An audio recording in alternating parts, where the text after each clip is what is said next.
morning. Morning. Hi, for those of you who do not know who I am, I'm Rick Franza. I am the Associate Dean of Academic Affairs at the Coles College, and I'd like to welcome all of our friends, alumni, board members who are all here today. We're always glad to see the Coles family gathered together, and always for a good reason. This is a big week for KSU and Coles College. If most of you do not know, this is graduation week.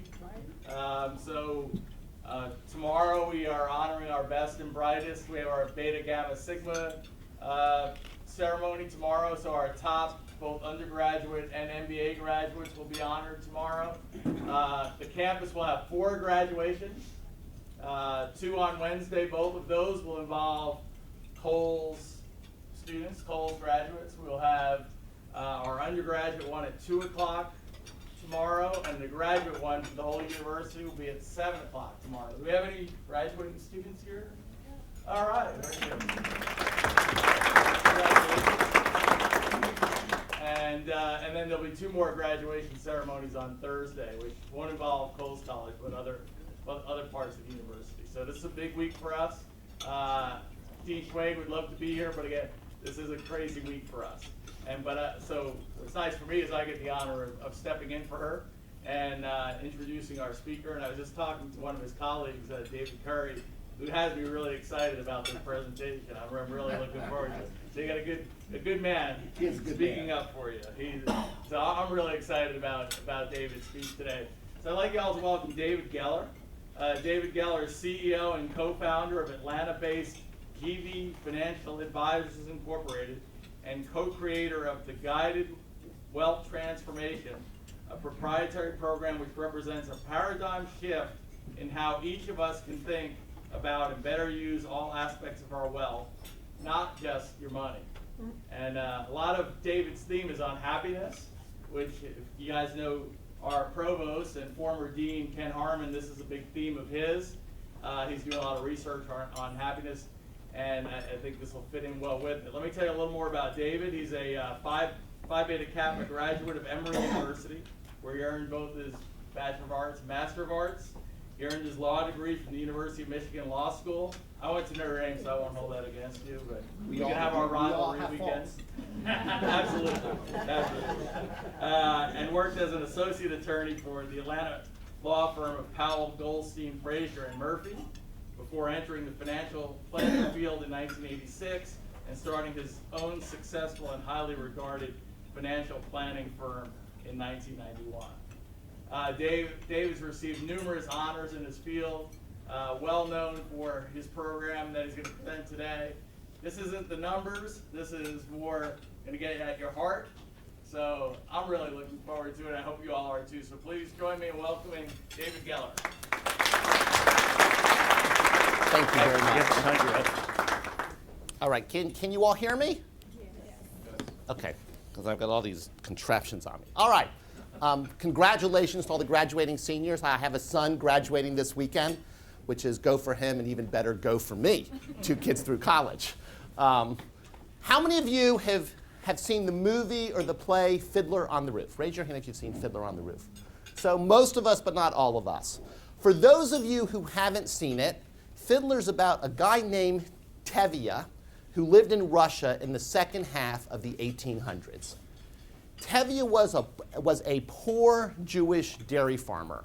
And there's a famous scene where he's coming home one Friday afternoon, getting ready for the Jewish Sabbath. He looks up to God as he's putting the animals away, and he says, God, I know it's no shame to be poor, but it's no great honor either. And God, if only you could have given me a small fortune. And he bursts into song singing, If I Were a Rich Man. And he says, if I were a rich man, I'd build a big tall house in the center of town, and I would stock the yards with ducks and chickens and geese and turkeys so they could make a racket, so everybody would know here lives a wealthy man. And he said, if I were a rich man, I would hire servants for my wife Goldie to yell at and scream at and bark at, because that would make her really happy. And he said, if I were a rich man, people would come to me with the most perplexing of problems. because when you're rich, they think you really know. And he said, if I were a rich man, I'd have more time to sit in the synagogue and study and pray, because that was his greatest source of both pleasure and happiness. So here's my question. How many of us have shared Tevia's dream? You graduate, you get out of school, and you think, if only I can get my income up to X, right? If only I can have so much money in the bank, my life will be great. My problems will go away. Anybody remember thinking that way in your 20s and 30s, right? A lot of us. And then we get there, we work hard, we get there, and we discover not so much, right? Isn't that what we all discover? Well, it turns out that's a very normal response, because the researchers, the academics, for the last 30 years have been studying the relationship between money and happiness. And if you measure happiness by how happy people are as they live their lives, right? If you poll them during the day and say, what are you doing now, how happy are you? If that's the measure of happiness, then above a certain level of wealth, as people get richer, they don't get happier. Anybody want to guess what the magic level of wealth is? $75,000. $75,000 of family income, according to a study by Princeton a couple years ago. Well, I first learned that in 2004. The number then was $50,000. And I felt like I had been punched in the stomach. Really did. Because here I was the CEO of this great wealth management firm. We were doing a wonderful job of investing our clients' money. We were doing a great job of helping answer questions in context for them. How much money do I need to retire? Can I afford to give my folks a great anniversary, party? Can I afford to send my kids to college, right? So we were giving them those answers. We were helping them save on taxes. We were investing their money great. But at the end of the day, if we weren't helping them use their wealth to make their life better, what was the point? Because I have what may be some bad news for really all of us today. At some point, we are all leaving and the money is staying, right? So if you can't use it to make your life better while you're here, what's the point? If you read the studies, it gets worse. Because not only do the academics say that money and happiness are not related, they say they can't be related. They really say they're just separate things and they can't be correlated. And when I first learned that, I thought, that can't possibly be true.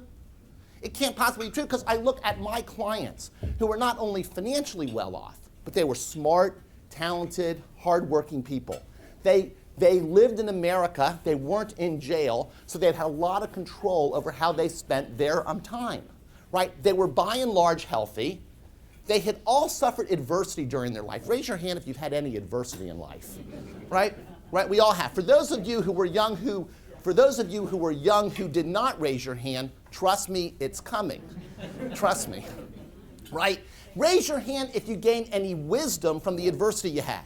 Yeah, it's one of our best ways to learn, right? And so these people were smart, talented, wise, and they lived in communities of other smart, talented, influential people. And I thought, my goodness, these people have incredible resources. It made no sense to me they couldn't use all those resources to make their life better. So I have good news for you today. Totally convinced you can use your wealth to create a more meaningful, a more satisfying, and ultimately a happier life. To do so, you must undergo a series of paradigm shifts. And we're going to talk about one of those paradigm shifts today, which is understanding the difference between pleasure and happiness. Now, pleasure is all about your senses. Pleasure is a great meal. Pleasure is going to the beach, watching the sunset over the water. Pleasure is going to a wonderful concert. Pleasure's a great massage. Pleasure is all about your senses, and let me be clear. Pleasure is good. I'm all in favor of pleasure. Sometimes people think I'm anti-pleasure. It's not true. I'm a big pleasure guy, right? Big pleasure guy. It's just not happiness. It's just not happiness. Happiness is built on the foundation of a stable lifestyle. And what I mean by a stable lifestyle is you need enough money to provide housing for you and your family, If you're worried about being evicted, if you're worried about being foreclosed on, if you're worried about being homeless, it's harder to be happy. It means enough money to feed and clothe your family, right? It means enough money to have reliable transportation so you can get to where you need to go. It means enough money to have access to quality health care. But if you have those things, housing, food, clothing, transportation, health care, and a little bit of money left over for fun, it's all the lifestyle you need to be happy. It's all the lifestyle you need to be happy. The second foundational thing you need for happiness is you need enough time for self-care, right? That means you need enough time to exercise, to think, to do all that. But maybe of all of that, it means as part of your self-care regimen, it means you need time to pause. We live in a world that doesn't really like pausing, right? We live in a world with lots of activity, lots of stuff coming at us. But if we want to be happy, we have to pause periodically to think about where we are, what we want, and where we want to go. Pausing is important. So happiness is built on a foundation of self-care and a foundation of a stable lifestyle. Once you have that foundation, there are 3 keys to a happy life, and we're going to talk about all of them today. They are the quality of your most important relationships, they are the ability to engage in activities that grab your complete attention, and they are making a difference in the lives of others. Let's start with the most important one, relationships. So if God comes to you tonight and he says you can have one of the 3 keys to happiness, pick relationships. The most important one. Now, when I say relationships, what I do not mean is friends on Facebook, right? So I have 2 fabulous kids. My youngest will graduate this weekend. He was home last summer. He's on Facebook. I said, how many friends do you have on Facebook? 1,300, Dad. 1,300. Do you know 1,300 people? No, I don't know 500 of them, Dad. Why don't you get rid of them? I don't want to hurt anybody's feelings. Maybe they're connected, maybe whatever. So what I do not mean is friends on Facebook. What I do mean is those most important relationships in your life that have the following 4 characteristics. Number 1, they're based upon mutual trust. What I mean by mutual trust is you trust each other to tell the truth, and you trust each other to give advice in the recipient's best interest, right? So as I said, I come from a nice Jewish family. I have very, very grateful. I am the son of Andy and Nancy Geller, right? I hit the jackpot. But I have a Jewish mother. So my Jewish mother feels it's her right, responsibility, I'm not sure which, to give me advice all the time, right? That's what Jewish mothers do. It's okay, right? I always trust my mother. She always tells me her perception of the truth, and she always gives me advice on what she believes is in my best interest. I don't always take my mother's advice. I sometimes differ with her, but I always trust my mother. Number 1, trust. Number 2 is mutual caring. What I mean by mutual caring is 2 things. It means being there for people when times are tough, right? Your friend's sick, bringing over soup, someone has a bad day, they call you, you're tired, still listen to them over the phone. So being there for people when times are tough. But according to some more recent research, it's even more important to be there for people when times are good.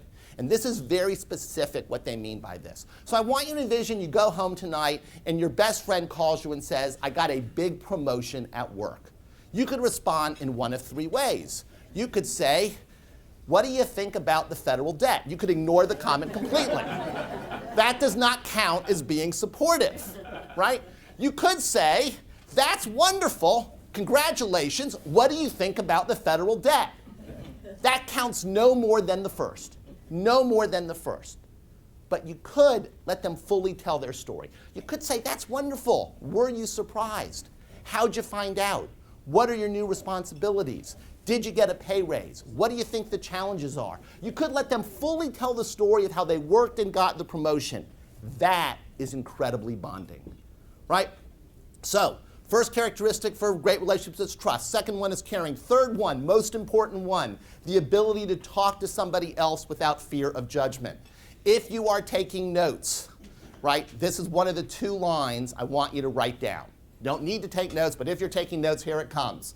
Why is it so important to talk without fear of judgment? Because we self-discover as we self-disclose. And we will not self-disclose if we feel we're being judged. Let me say it again. We self-discover as we self-disclose. And we will not self-disclose if we feel we're being judged. If you have a friend who will listen to you without judgment and with compassion, it's the relationship home run. It's the relationship home run. Mutual trust, mutual caring, talk without fear of judgment. The fourth one, sufficient contact. I'm really talking mostly to the men in the room now. I periodically will run into a man. This hasn't happened with a woman yet. He goes, yes, I have a friend. I trust them. We care about each other. We can talk without judgment. It's great. How often do you talk to them? I haven't talked to them in the last 7 years. It doesn't count. You have to have enough contact so you know what's going on in each other's lives, right? The women always laugh at that. A lot of times the men don't. So if you're not laughing, think about that one, okay? All right, so you're thinking, well, this is great, David. This is great. I get this. I get relationships. But I'm not really sure how I use my wealth to create better relationships. I go to Walmart, the world's biggest retailer. There's no relationship box. All right, I go to Neiman's. I go to Nordstrom. There's no, I go to a Lexus dealer. No one's got the relationship box. So how do you use your money to create great relationships? Lots of ways, but let me give you one example. You can use your money to buy an environment, to create a shared experience where you bond with the people you love. You can use your money to buy an environment, to create a shared experience, to bond with the people you love. Let me give you my favorite example. When my kids graduate college, the graduation, I really think when my kids graduate college, I've always thought this, I should be getting the present, right? Because I funded the college, but it turns out they get the present, and the present they get is they get to pick the location of the next family trip. So in a couple weeks, my family's going to Croatia for a bike trip. That's my son's present. But 3 years ago, we went to Spain. Me and my wife and my 2 kids went to Spain. We had a wonderful time. We went to great cities. We went to Barcelona, we went to Madrid, Sevilla, Toledo. Anybody here been to Barcelona? Right? It's one of my favorite cities in the world. It's a fabulous place. We stayed at nice hotels. We're a bit of a foodie family. We had great food, right? We had tour guides. We had a wonderful, wonderful time. But my favorite part of the trip, nothing else came close, was the 14 consecutive nights of playing cards. For 14 consecutive nights, we played hearts, either before or after dinner. Some of the nights, it was pick on dad night. That was totally okay with me. If you know me well, there's lots of stuff to pick on me about, to make fun of me about. It's good. It's good when my family does that. Some of the nights we were just joking. Some of the nights, my kids talked about things they were worried about. Some of the nights we talked about the world. We had 14 different conversations. 14 different conversations. Now you're probably thinking, what type of financial advisor are you? You don't need to go to Spain to play cards with your kid. Just go to the local CVS grocery store, come home, and play cards around the dining room table. And I would say, I don't know about you guys, but in my house, the odds of my adult children spending 2 weeks, consecutive nights, playing cards with their dad at the dining room are 0. There is no possibility. There is no possibility. So what did I do? I took my money, right, to buy an environment, the country of Spain, to create shared experiences, the tours, the food, the cities, the sights, the card game, to bond with the people I love. So here's what we're going to do. Here's what we're going to do. You each have a folder in front of you. I want you to open your folder, and I want you to pull out, take the little card out, pull out this piece of paper. You've each got a pen in front of you.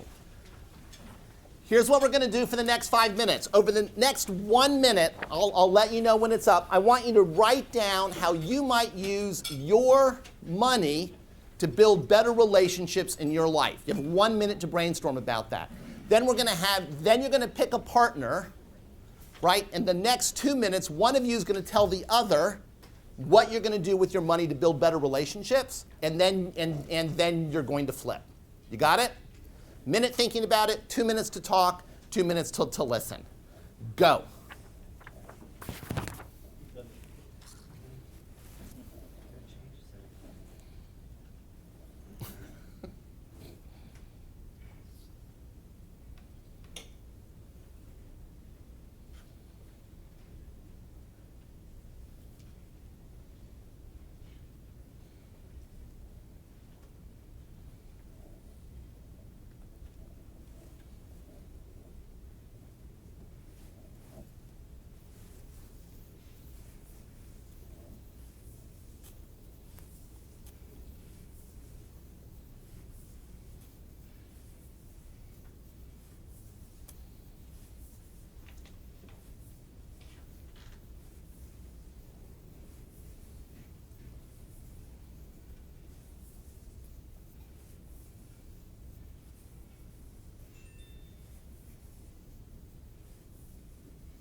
All right, start talking to your neighbor.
All right, time to switch. Time to give your partner a chance. Time to switch. Time to switch. Time to switch.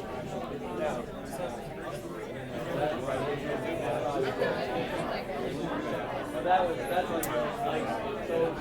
be a great experience. You have no one to share with? What?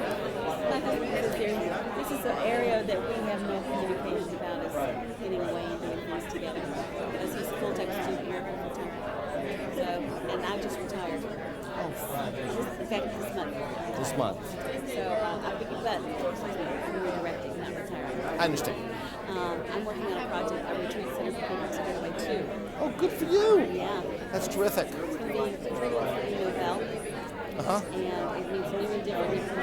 And it's in the planning stages. And I've been working on it for about 4 years. So hopefully in the next 6 months we'll be working on it. Very nice. Place for people to get away. Right. Do that. Good. Very good. I'd like to, when you get it going, you should contact me. So, right. That's good. So is he here? Was he here? Here's one up. Okay.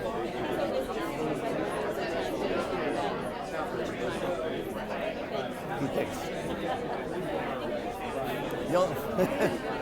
Right. You should get my book. If you fill out the form, when in the end we'll send you my book. You should read it, and then then you can decide if you want to read it. It's in the form of a fable, so I think you'll like it. Short. Yeah, we manage about $1 billion, a little bit less. So, okay.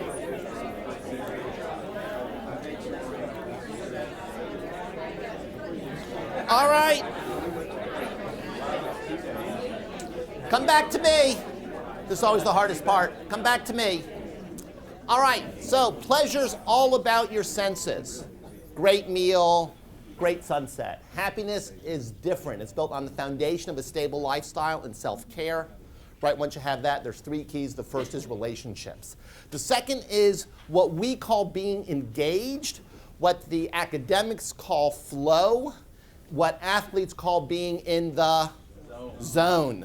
Right, this is a high challenge, high skill activity. That means high challenge, high skill for you. It doesn't mean world class, but it doesn't mean rank beginner either. Right, so my wife and I went skiing a couple years ago for the first time. We were there for a week. You know, we got as much support as we could to survive the week. You know, at the end of the week we were doing better, but we were not but we were not yet engaged. It wasn't effortless. It didn't, it still felt very difficult, right? It's a high challenge, high skill activity. When you're in the middle of it, you're thinking about nothing else. It grabs your complete attention, right? It feels almost effortless as you are doing it. One of the great symptoms of this is when you look up at the clock, it feels like 20 minutes have passed and it's been several hours, right? And when you while you're doing it, it's emotionless, but when you finish it, you have a deep sense of satisfaction, right? How many people here can relate to that experience? So this is one of the biggest drivers of happiness. The guy who wrote this wrote a book called Flow. His first name's Mihlay. His second name is CZ something, like 19 letters after that. But he is the one guy, if you read the happiness literature, who's quoted in every happiness book I've read. The only one, every happiness book. Big driver of happiness. You can get this at home or at work. Many Americans get most of their flow experiences at work. It's why when people get to retirement age, they're often thinking about what's next. The real question they're asking themselves is, how am I going to recreate that flow experience after I have retired, right? I have a client who gets her flow experiences by cooking. She's a fabulous cook. She's this little Italian person. Fabulous cook, and she cooks these big family dinners that have multiple courses. I was lucky enough to get invited to one once, and it reminded me of this incredible logistical symphony, right? Every course was spectacular, and they all came out of the oven at like exactly the right time. It was like amazing to me. That is a flow experience for her. I would say for me, one of my big flow experiences is at work. It happens when a couple comes in, clients of mine, and they're having an argument over money. When that happens, how long do you think it takes for me to figure out they're in a argument over money? Instantly. It is instantly. So they come in, right? They're having an argument over money, and this is why it's flow. I have to do the following things. I have to start by listening to each of them, making sure I understand where each one of them is coming from. I then have to go back, and I have to often translate for them, because although they're both speaking English, it's not the same English, right? They're not hearing each other at all. So I have to translate. The third thing I have to do is I have to take what they've just told me in context with what I know about their financial situation and in context with what I know about investments and taxes, et cetera. The fourth thing I need to do is I need to try to ask them a series of questions to get them to connect to their own wisdom so they feel empowered to do the right thing for them, right? My goal is not to give them the answer, it's to help them figure out the answer for themselves. It's much more lasting. But sometimes they'll come up with answers that don't work, so then I have to tell them the truth with as much wisdom and compassion as I can, but I still have to tell them the truth. I had that happen to me about 2 months ago, right? It was a 3-hour appointment. They came in very upset. They left very happy. It was a great appointment. It truly felt like it was about 20 minutes, right? So how do you use your money to get more of these engaged or flow experiences? Here are some things that you can do. Number one, you can hire people to do things that are not flow experiences that you don't enjoy doing. So my wife and I both want a reasonably clean house, right? Neither of us really want to scrub the floors or wash the toilets. So we have these cleaners that come once a week. It's great. They come in, we pay them some money, they clean the house. It's wonderful, right? 2, so you can hire people to do other things. 2, in your personal life, if you want, you can create a new hobby. You can start doing something else. So instead of just watching TV, you can take a cooking class, you can take a dance class, you can do something where you can get past the rank beginner stage, and you can pick an activity that has lots of growth. There's a gazillion of them, from golf to tennis to chess to bridge to dancing to cooking. There's lots of them.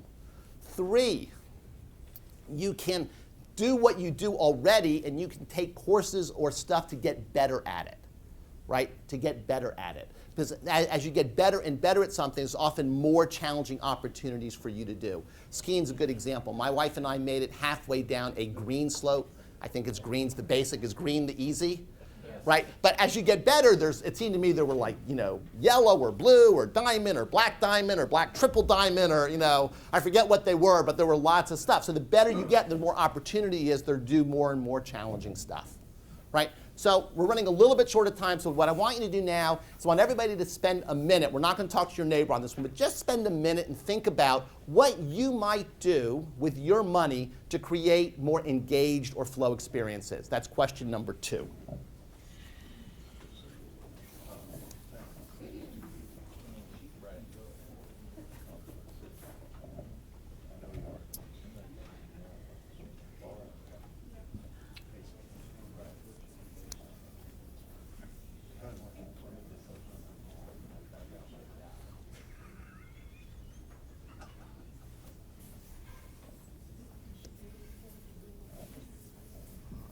Microphone is actually working for your voice, but it's scraping up against your help, so it's making some noise in the speaker. Just turn it on. There we go.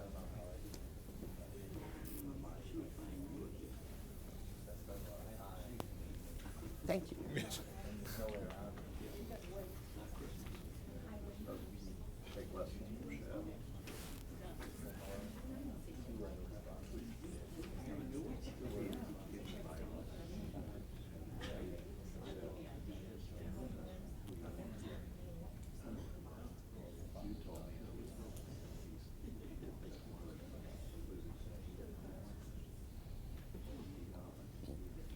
All right, come back to me.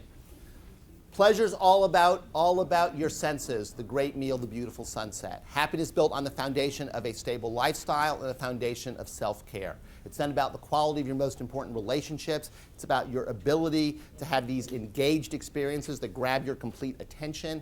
And it's about making a difference in the lives of others. Now, when I say making a difference in the lives of others, many people think of charity. And charity is a subset of this. It's an important subset, but it's about way more than charity. It's about doing anything positive that impacts another person.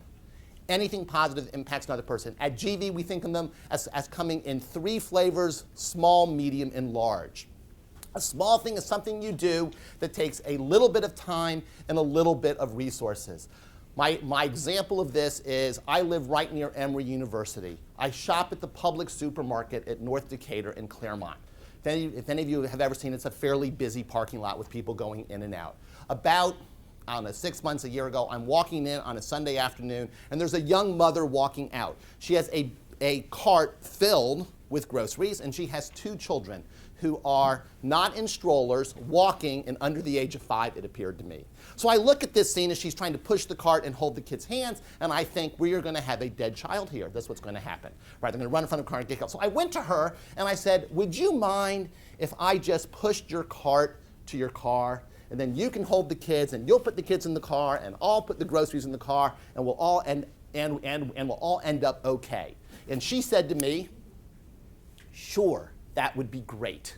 So I did. I pushed the cart. She got the kids in. I opened. She had a minivan. I, put the groceries in the back of the minivan. She got the kids in. I said goodbye. How did she feel at the end of that transaction? How did I feel? Who felt better, me or her? I did. I felt way better. I got a happiness kick out of that for at least the next 24 hours. How much time did that take me? Less than 5 minutes, I think. How much money did I spend? Not a nickel. We have enormous opportunities that come at us every day to make a difference in the lives of others, and we often pass them by. Medium is something you do that is way more than that, but it's typically a finite amount of time. It's a project, right? It might be 4 or 5 hours. It might be a weekend, but it's not ongoing, right? And it often involves some money, but not a lot of money. Right, so it would be serving. I'm a member of a synagogue, and we went a year ago to a nonprofit that we went to the Lions Lighthouse Foundation, and we spent a morning sorting glasses in various ways to do that. That was way more than the 5 minutes, right? It took me some time, right? 4 hours took me, not really any money. There we go. Another example of that is I have a very good friend. She worked for an Atlanta bank for a long time. The first 20 years she loved it. The next 5 not so much. The last 5 she called them the Tower of Evil. That was how she referred to this institution. she came to me, she's very change adverse. She came to me about 18 months ago and she said, could her and I go have breakfast? Because she wanted to talk to me about the idea of her moving into a different job.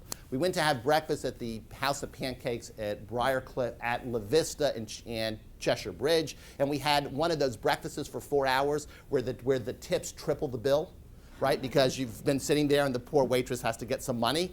And at the end of that 4 hours, I think I'd given her some ideas that got her moving, and 6 months later she had a new job. Was it a lot of time? No, it was 4 hours. Cost me much money? No, it cost me the breakfast and the tip, very little money. But it made a big difference. But it was finite. And the last type of example is when we do something big, right? So something big is serving on the board of a nonprofit. Something big is being a big brother, big sister. It's a ongoing commitment for an extended period of time. It often requires big dollars. But something big can also be doing something at work. So I have my last real friend from high school, my definition of close relationships. We talk probably 3-4 times a month. He works for Dell. He's an electrical engineer, got his BA and MA from MIT, only got A's. He's a very smart guy. He calls me about 18 months or 2 years ago, and he says, we just closed a deal where we sold a supercomputer to the University of Texas that's really going to be used by people all around the country, right? And I said, what is that? He goes, well, we have 1,600 servers. And then he got into tech speak, of which I understand none. Right? So we spent the next few minutes where I'm trying to figure out what it's going, but I finally got to the point, I'm listening, I'm trying to do my best. I finally got to the point, I said, well, how is this why are you so excited about this? And he said, because this computer is going to change the world for the better. And he talked about all the medical research that this computer now was going to allow, all the energy research it was going to allow, all the incredible stuff this computer was going to do. My friend got a big commission for that sale. He worked on it for a long time, right? But what really motivated him was he felt great that he was part of something that he felt was going to change the world for the better, right? So here's what I want you to do. We're going to do another, we're running short. So another 1 minute, write down what you can do to use your wealth to create more of a difference in the lives of others, where you can make a positive difference.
All right. Pleasure's all about your senses, the great meal, the wonderful massage. Happiness is built on the foundation of a stable lifestyle and a foundation of self-care. It's then about the quality of your most important relationships. It's about having those opportunities to be engaged in activities that grab your complete attention, and it's about opportunities to make a difference, a positive difference in the lives of others. We live in a society that constantly confuses pleasure and happiness. In our town, you may not be aware of it, there's a small soft drink company, right? The soft drink company has a flagship product, the most widely recognized trademark in the world. They're currently running a tagline for their flagship product. Anybody know what the tagline is? Well, open happiness. Open happiness. Now, I can tell you that if it's an Atlanta hot summer day and you're doing yard work or you just finished playing tennis and someone gives you an icy cold Coke, it's incredibly pleasurable. But trust me, it is not happiness. It is not happiness. You go to Target recently, and there's a sign at the checkout that essentially relates getting a Target credit card to happiness. Trust me, it's not happiness either, right? We get confused. Here's the point. Pleasure is good. You know what pleasure is, right? Opening the Coke is pleasure. Happiness is great. We get in trouble when we give up happiness to buy pleasure. And we do it all the time. We do it all the time. We do it when we go buy the big house with the beautiful family room and the wonderful kitchen with visions of spending time with our family, except the house is 75 minutes from where we work, so we now have added, an hour and a half each way, an hour and a half a day, so we never have any time to be with our family in the beautiful house with the beautiful family room, right? We do it when we say, I hate my job, but I really do it because I love my 2 weeks of vacation every January. I mean, what type of sense does that make? And sometimes we do it inadvertently. And this is my final example, my final story. I have a friend, not a very good friend, but a friend who is now 41 years old, and he is very wealthy. When I mean very wealthy, he has a 9-figure net worth. That means he's worth more than $100 million, all self-made. He calls me about 18 months ago, and he says, I just got back from, he names the name of this resort. I never heard of it, but he thought I should have heard of it. So I said, well, that sounds great. Tell me about it. He goes, I want you to think of the difference between a Holiday Inn and a Four Seasons, and it's the same difference between a Four Seasons and this place. I go, really? I go, well, tell me. He goes, well, it was the most beautiful place on earth. It was incredibly comfortable. The service was always there, intuitive. The food was spectacular. They would do anything you want. It was amazing. Sounds like you had a great time. He went with his wife and his 2 young children. Key part of the story. Sounds like you had a great time. Well, actually, we had a pretty terrible time. Terrible time? Best place on earth? What'd you have a terrible time about? Well, he goes, how many people my age do you think were at this resort? Right? And I go, I don't know. He goes, 0. Because think about pricing. Think of the price difference between a Holiday Inn and a Four Seasons. It's the same multiple between a Four Seasons and this place. Right? So he said the place was filled with people who were way older. There was so much staff, everybody stayed by themselves. So he said my choices for adult interaction were either my wife, who I love, but a week's a long time, or the guy serving me drinks at the pool. And he goes, and my kids had nobody to play with. Right? Great. 6 months later, he calls me. We just got back from visiting my wife's family in a small town in the Midwest. And I go, how was that? Well, we stayed at, I think he said a Hampton Inn, could have been a Holiday Inn, but that level hotel. Well, how was that? He goes, I think the mattresses were from World War II. And I think the food, the vegetables, they started cooking the vegetables the same day they installed the mattresses. How was that weekend? Doesn't sound so good. Well, my back hurt when I got home, but we had a fabulous time. Why'd you have a fabulous time? Well, the pool was filled, the hotel was filled with young families. It was filled with young families, and so there were lots of kids for my kids to play with. And the reality is no one knew that I was rich. So he said, they have young kids, I have young kids, the issues are the same. We had a fabulous time. Did my friend, when he went to the luxury place, think that he was giving up happiness to buy pleasure? No, he didn't think it, but that's exactly what he did. It's exactly what he did. The first place was high in pleasure. The second place was high in happiness, because it was those relationships that he was building, both with his children and with the people around him. So here's the scoop. You can use your wealth to create a more meaningful, a more satisfying, and ultimately a happier life. To do so, you must undergo a series of paradigm shifts, because the way our society tells you to do it is not going to work. You have to undergo a series of paradigm shifts. Those paradigm shifts include, you have to understand the real meaning of money. If you think it's freedom or security or a way to keep score, you're not going to get to happiness. You have to understand that wealth is often anxiety-inducing, and you can't logic your way out of an emotional problem. You have to understand that your wealth's about far more than your money. It's about the resources you have to build the life you want. You have to figure out what's most important to you in life, because the important things in your life are constantly robbing resources from the most important. and you have to understand the difference between pleasure and happiness. So we've done one of those paradigm shifts today. But if you leave today knowing that difference, and if you leave today going out and saying, my goal is not to give up happiness to buy pleasure, you're on your way to using your wealth to creating a more meaningful, satisfying life. Thank you.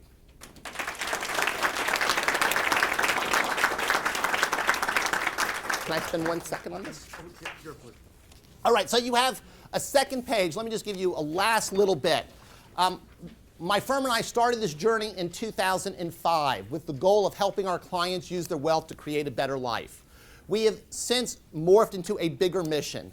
Our mission today is we want to change the way America thinks about money. So it's a small, modest mission for us, right? We believe, tell me if you agree or disagree with this, that many Americans have a dysfunctional relationship with money. Raise your hand if you agree with that. And that dysfunctional relationship with money causes suffering at the individual level, and those people spread that suffering to their families, and they spread it to their communities, and they spread it to society, right? So we're trying to change, heal America as it relates to money, so we can help heal America, because we need some healing, and give people a better mindset, a more realistic, accurate mindset of how to use your wealth to make your life better. To do that, because we're social animals, you need to be part of a community that reinforces these messages, right? Because if you hear me today and you love what I say, but you don't get any reinforcement after today, you're unlikely to stick with the message. You're going to go back to where you were, right? Like all motivational speakers. Everybody have that experience? All right, so here is what you can do. A, you can check the top box. It says, I want to become part of the GV community. What that means is that you will get 2 publications from us. Every 6 weeks, you'll get an article on wealth and happiness. It will be very aligned with what I said today. It'll be this type of article, right? It'll be all about, it won't be about investments, it won't be about tax savings, it'll be about this type of thing. And you'll get a weekly email about my blog. So I started a blog. We've been doing it now for the last couple of months. And on the left-hand side of your folder is a sample blog. They're all about the same size. They're all similar to that. So if you read the blog and you like it, and you want those 2 things, check the first box. Second, if you want to go the next step in where we left off today, twice a month we have a 90-minute experience at our office from 4:30 to 6 in the afternoon, which is the next step following this, where we're going to talk about difficult life realities and problems. Very similar to this, more interactive, more time. It's followed by a cocktail hour from 6 to 7. If you want to come to that, check the second box. We'll contact you. We'd love to have you. The third bit, I wrote a book. My mother's very proud of the fact that I wrote a book, right? The book is in the form of a fable about a guy named Joe who's going through a difficult life transition. He's facing a pay cut at work, and his wife of 20 years has asked him to leave. That's the first chapter. And over the course of the next year, he has 10 conversations with his wealth manager about how to use his wealth to create a better life. By the end of the book, Joe's doing better. Hasn't solved all of his problems, but Joe's doing better. And it gives you a way to understand the experience of internalizing these various paradigm shifts. The book's got some tools at the end. It's got one nonfiction chapter on our theories about wealth and happiness. If you want a free copy of the book, check the box and then give us your contact information as appropriate, and we will then follow up. Does that sound good? All right, that's all I got. Anybody have any questions or anything they want to ask? So, does your talk or in your teachings, do you talk about the meaning of money and how money is just a tool? And, I do. And I do. Going back to our central banking system and how it's created from debt, and it's really just a tool, and we think so much of it. Yes, so I don't talk about the central banking system, but I absolutely talk about money as a tool that you can do, very few things with. You can do it to make your life better, you can do it to help the people you care about lives better, and you can do it to make a difference in your corner of the world. Yeah, I do. Any other questions? All right, thank you all very much. I'll be around after if anybody wants to talk to me. Oh, look at this, a present. That's very nice. David, thank you so much for sharing Thanks. your theme of happiness with us. We have a small token of our appreciation for coming today. Thank Thank you. you all for coming. Thank you, David.